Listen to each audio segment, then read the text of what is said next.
दोस्तों, सीरियल पति ब्रह्मचारी ने दिवाली की रात एक ऐसा ट्विस्ट आने वाला है जो आपकी रूह तक हिला देगा।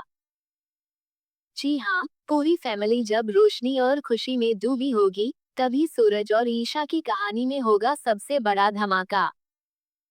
लेकिन उससे पहले चैनल को सब्सक्राइब कर लीजिए क्योंकि आने वाला सीक्वेंस आपको बिल्कुल हैरान कर देगा। दिवाली का दिन घर दियों और रंगोलियों से सजा हुआ है।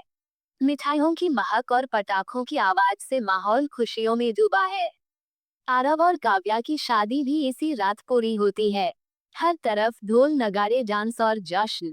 लेकिन इस भीड़ और शोर में एक दिल चुपचाप धड़क रहा है सूरज का। वो बस ईशा को देख रहा था। सूरज मन में ईशा, यह मौका अगर मैंने खो दिया तो शायद कभी नहीं मिल पाएगा।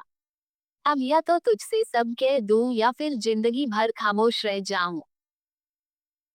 दोस्तों, अगर आपको भी लगता है कि सूरज को हिम्मत करके बोल ही देना चाहिए तो अभी सब्सक्राइब दबा दीजिए और यहीं से शुरू होता है असली ट्विस्ट।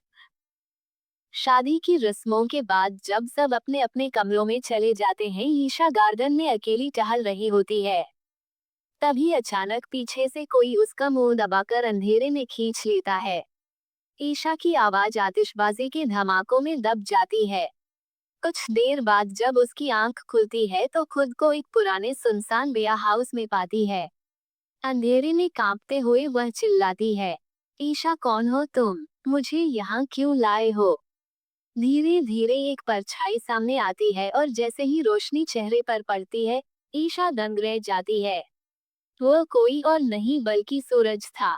ईशा गुस्से में कांपते हुए कहती है, सूरज, यह सब पागलपन क्यों किया? तुमने मुझे डराने की कोशिश क्यों की? सूरज की आंखों में आंसू थे। आवाज कांप रही थी। ईशा, मैं बस तुझसे एक बार सच कहना चाहता था। सालों से तुझे चाहता हूँ, मगर कभी कहने की हिम्मत नहीं हुई।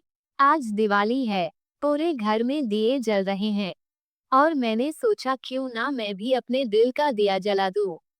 ईशा हैरानी से उसे देखती है। उसके चेहरे पर गुस्सा भी था लेकिन आंखों में हल्की नमी। उसी वक्त उसके हाथ से एक चिट्ठी गिरती है। सूरज उसे उठाता है और पढ़ता है। उसमें लिखा था, सूरज, आज मैं तुझसे अपने दिल की बात कहने वाली हूँ, लेकिन पता नहीं तू सुन पाएगा या नहीं।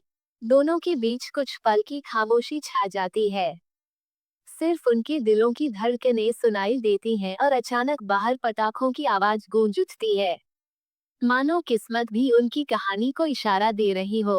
अब सबसे बड़ा सवाल यही है दोस्तों, क्या दिवाली की यह रात सूरज और ईशा को हमेशा के लिए एक कर देगी या फिर सूरज का यह पागलपन उसकी मोहब्बत को खत्म कर देगा? आपकी क्या राय है? क्या ईशा सूरज के इस अजीब लेकिन सच्चे इजहार को स्वीकार करेगी? कमेंट में जरूर बताइए और हाँ, चैनल को सब्सक्राइब करना मत भूलना क्योंकि आगे आने वाला क्लाइमैक्स इस सीरियल का अब तक का सबसे बड़ा धमाका।